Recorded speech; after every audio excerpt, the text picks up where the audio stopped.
Good morning, good afternoon, good evening, wherever you are in the world. Welcome to the I See Old People podcast.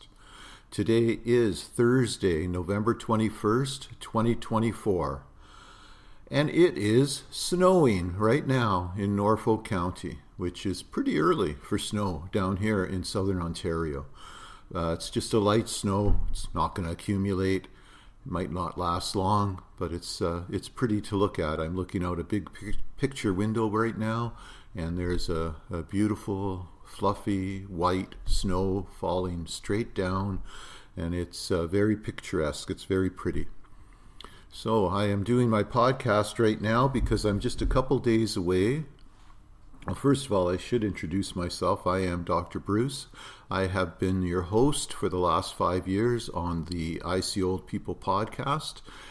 And my project, when I started this project, was to go 10 years, follow my health, follow any changes in my health and outcomes, and just kind of give an idea of what it's like to age from 60 to 70 in the 2020s. So I turned 65 on November 20th. I turned 65 on November 23rd. It's a big day. Become a senior officially.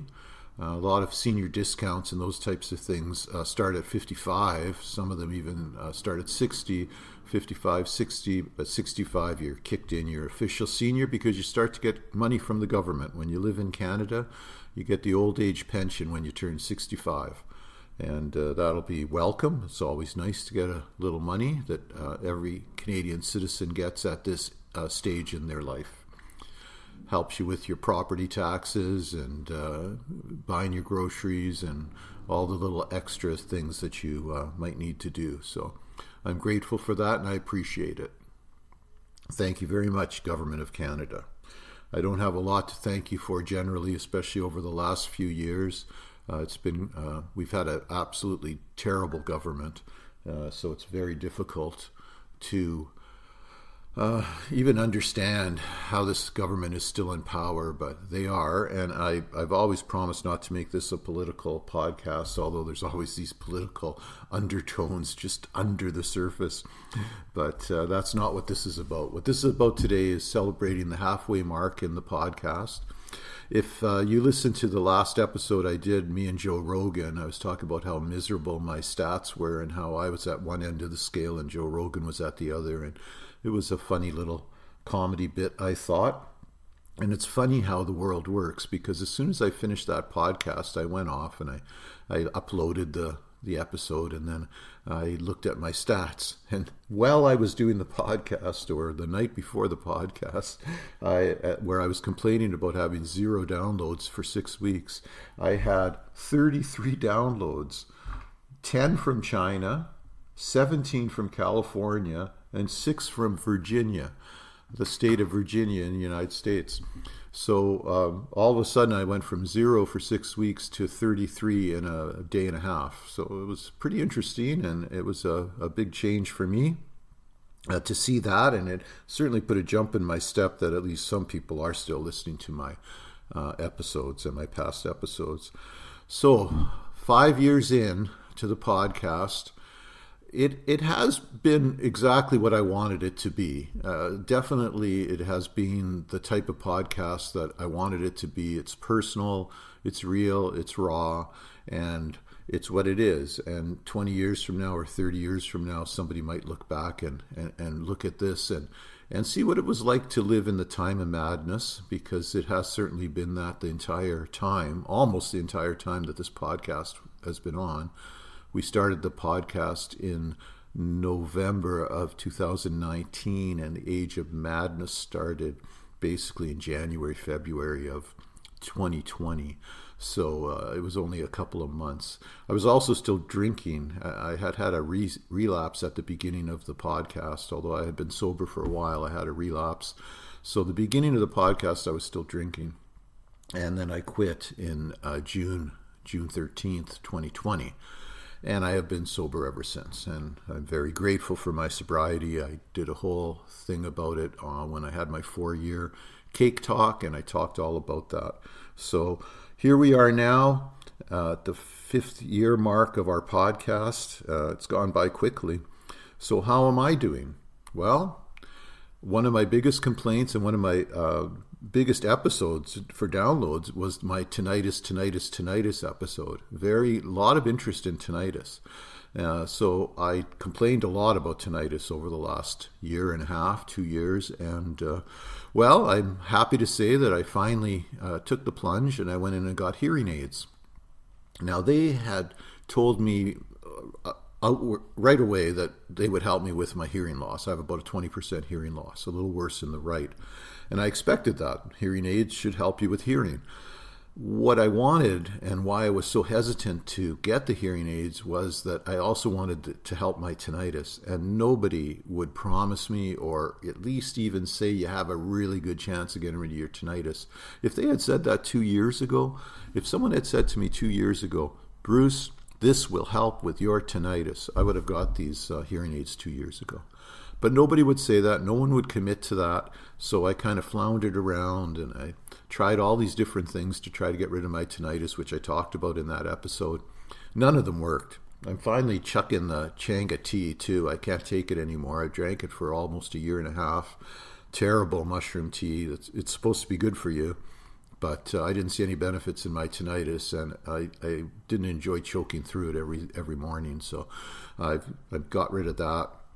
I am still investigating why my pineal gland is calcified, so I'm going to have a CAT scan next Thursday, second CAT scan to look at that to see if it's gotten bigger, smaller, worse, what's happening there, why it's calcified in the center of my brain. That could be contributing to the tinnitus. Nobody knows. The best explanation that I got for the tinnitus was the last person I've been dealing with, Christine, who got me these hearing aids. And she said, Bruce, often because you have a 20% hearing loss, your brain is missing 20% of the sounds out there. And your brain is filling it in. It's filling it in. It's filling in the gap. And that made sense to me. It might not be true. It might just be a way to explain things.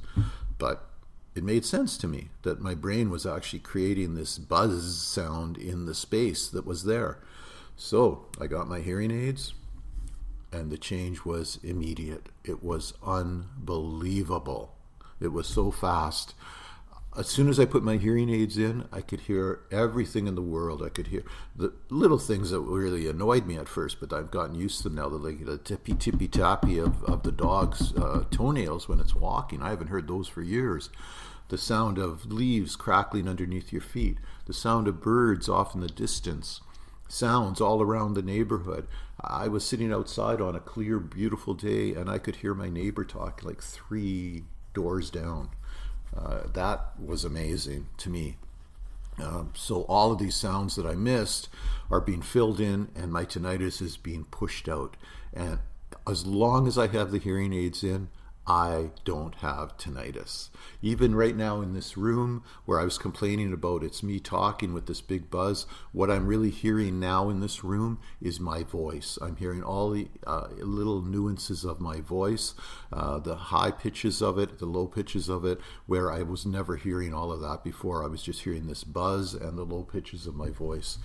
So maybe I'm going to be able to sing again. I mean, last time I did the choir, I've been in the choir for 2 years with the Lions Club, and they moved me back a row because my singing was getting so off key. I couldn't even play in the chorus, let alone ever have a solo. So maybe, just maybe, I'm going to be able to sing a little bit better, and I'm going to be able to enjoy it a little bit better. I am so grateful for these hearing aids. They cost a lot of money. They cost $4,500 American.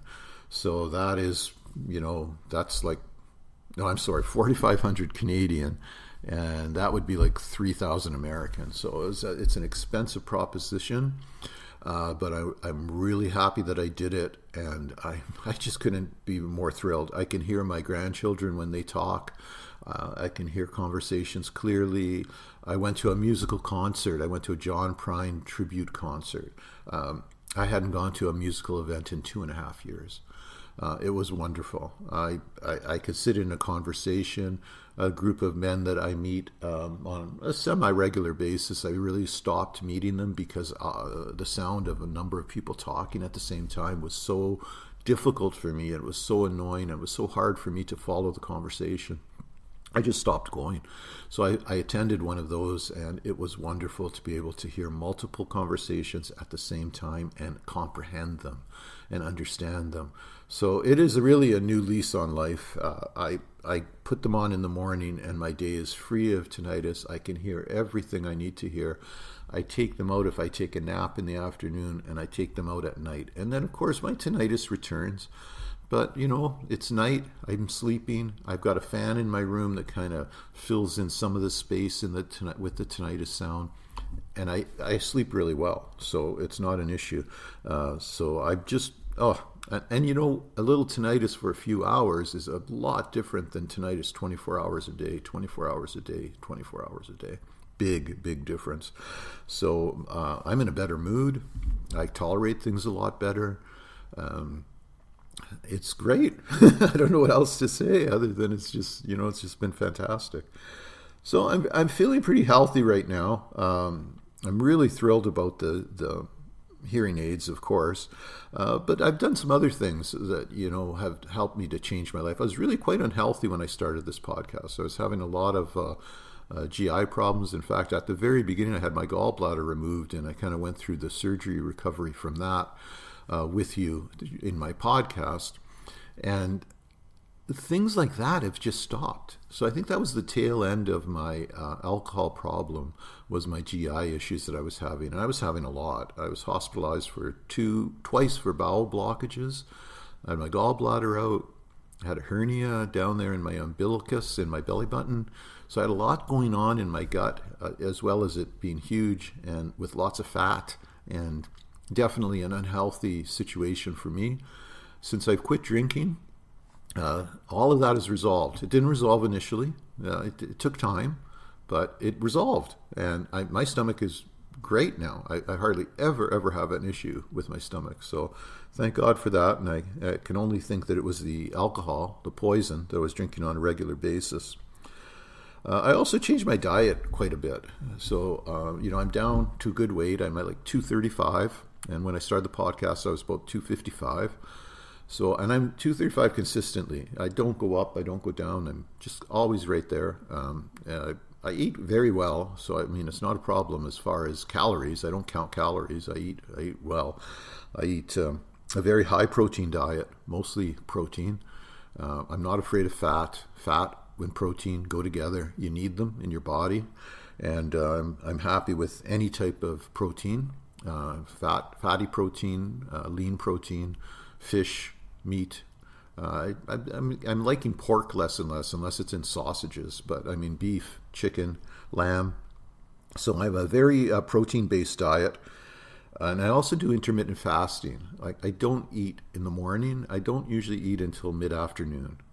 And mid-afternoon, around 2 to 3, is when I will break my fast, and I will have some type of protein. I'll have a boiled egg, a fried egg, a piece of salmon, a little piece of meat, something protein, a piece of fish, something protein, nothing else. And then that gets me through until 6 or 7 at night, and then at 6 or 7 at night I'll have a meal, and I'll have a big meal. I'm a big eater. I'm a big man. Big steak, steak and mushrooms, or steak and asparagus, or, chicken breasts or chicken thighs, So I'll have a big meal, and then I'll eat I'm a snacker. I like to snack at night, but I stop eating, around 9. So I tend to eat only during those hours, and it's been working great for me. I'm not hungry in the morning. The only time I'm ever hungry in the morning is if I have a breakfast meeting or something, and I'm not strong enough to just have coffee there. I go and have a muffin, or breakfast meetings are full of starchy, sugary types of foods. You have one of those in the morning, and you're starving all day long. You're just hungry all day long. So I need to start my day with protein.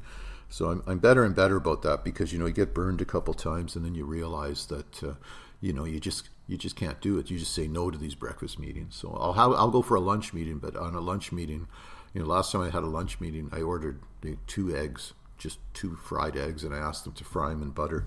She looked at me funny, but she did it. She said, sure. So high protein, intermittent fasting, I limit my fruit. I don't eat a lot of fruit. Like I said in one of the podcasts earlier, I tend to eat seasonally. So as the fruits become available in my county here, I will eat those fruits. Right now it's apples. Apples are just really good right now. They'll be good for another 6 weeks and then they'll be done. We grow, the most apples in Ontario, and they're wonderful right now at this time of year. But then once they're all done, I just tend to go to bananas and oranges until spring, when I can start getting strawberries again and that type of thing. So I limit my fruit, and I eat very little vegetables. Okay, so I know this is, oh my God, everybody's aghast. Oh my God, you got to eat your vegetables. Well, I don't really like vegetables that much. I don't find they contribute to my health that much. And so, I mean, it's not that I won't eat them, but I eat very limited vegetables. And, I'm not a salad guy. Don't give me salad. I'll take a bite or two to be polite, but chances are I'm not going to be thrilled about eating that salad. So anyway, that's just me. It works for me, and that's the thing. You got to find what works for you. There's other people that they need to eat regularly. The guy opens my pool every year. He came in one year in the spring, and he was so thin. I said, "What did you do?" He said, "Well, I learned to eat every 2 hours." So for him, the way he lost weight was he eats a little meal every 2 hours all day long, and he looked great, and it worked for him. For me, I just don't. I don't need to eat like that. I find a lot of people just eat for boredom. They're just bored. They just need to eat because they're bored. I just eat when I'm hungry.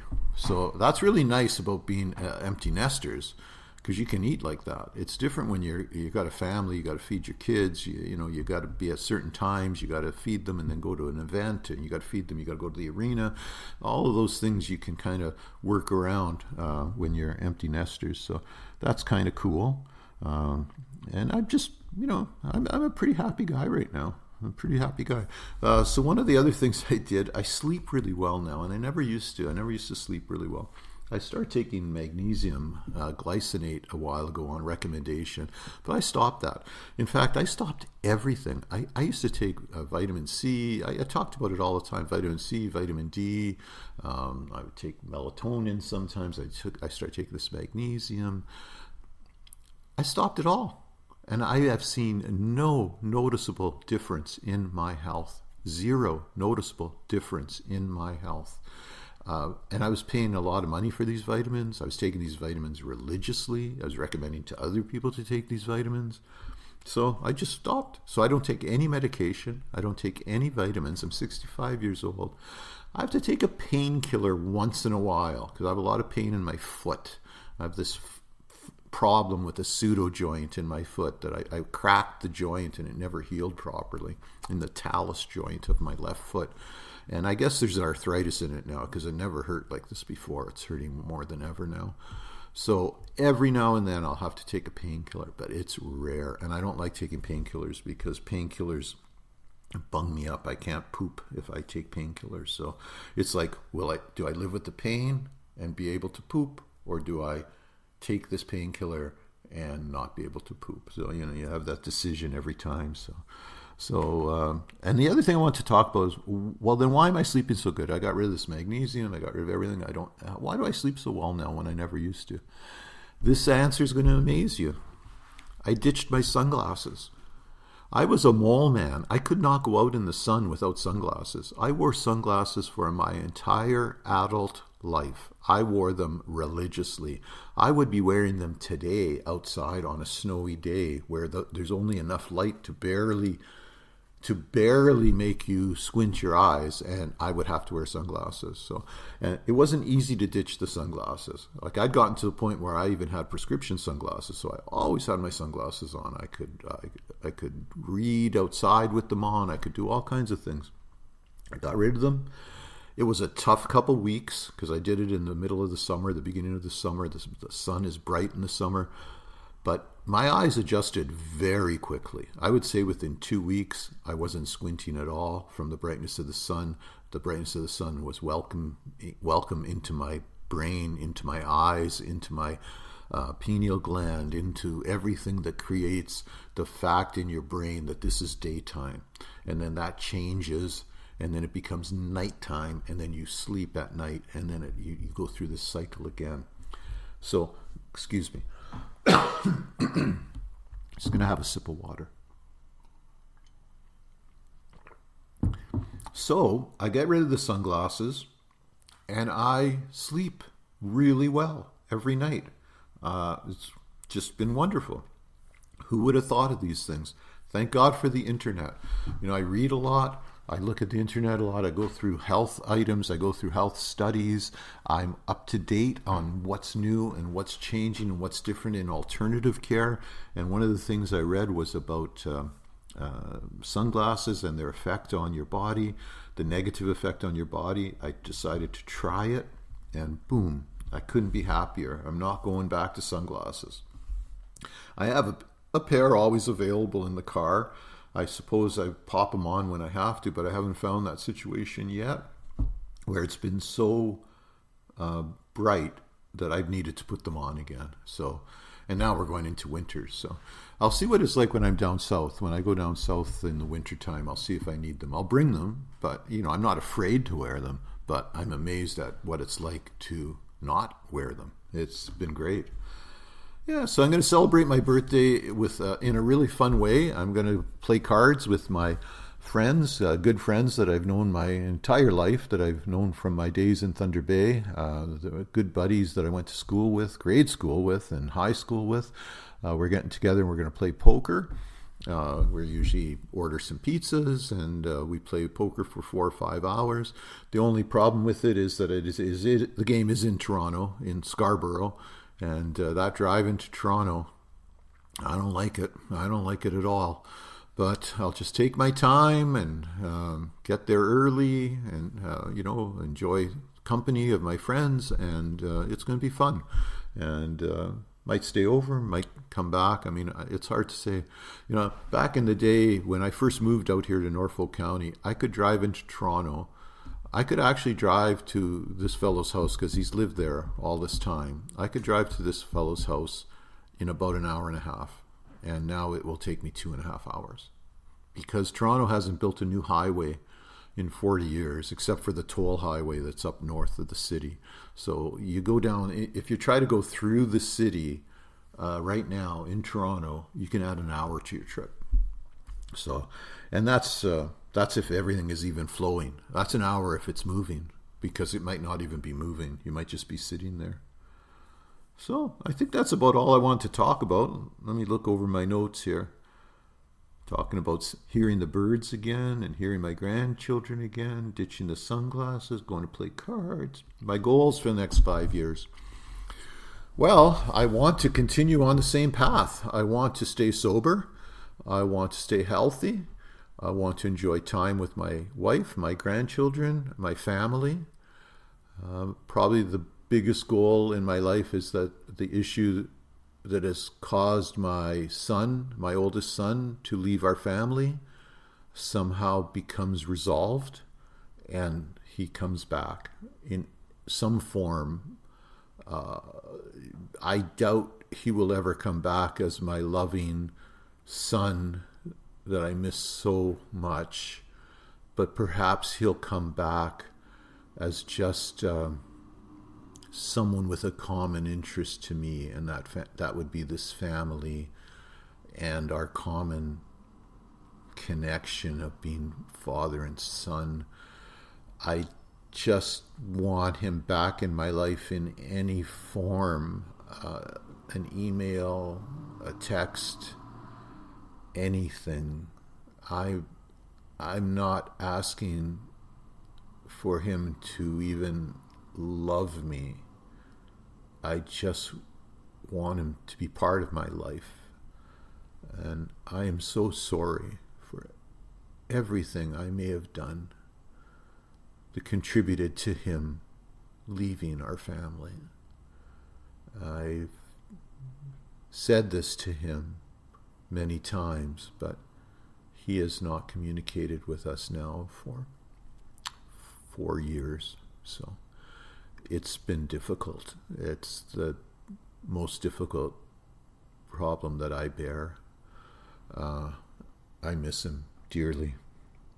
So, but I'm lucky because I have 3 other children and I have grandchildren that love me and that are part of my life, and they hold me up. They're the part of me that gets me through this, because you can get through anything. You really can. You just have to be patient, and you have to have love in your heart. You have to love. You have to love 1,000%. You have to love a million times. You have to love. And I love him, and I miss him. So, and my goal is just to keep going. A couple of weeks ago, a month ago, I was thinking maybe of just quitting at 5 years, but I think there's really going to be some interesting things ahead. I mean, when I go from 65 to 70, what's going to happen? I'm interested, and I'm living it in first person, and I want to share it with you. So if you've listened to this point, wow, this has been a long podcast, and I really appreciate you. I love you. You're the best. So thank you so much. I'll be doing this again. I'm not sure when. I'm going to celebrate my birthday on Saturday, and then we'll see. I mean, there's not a lot of new content that comes up. Maybe I'll do a little report after I have that CT scan, depending on what the results of that are. See if my pineal gland is as calcified as it was last year, or whether it's gotten a little bit better. And so we shall see about that. Otherwise, I'm in a good state, and I sure appreciate you being in my life and being part of this. So you take care, and we'll see you next time.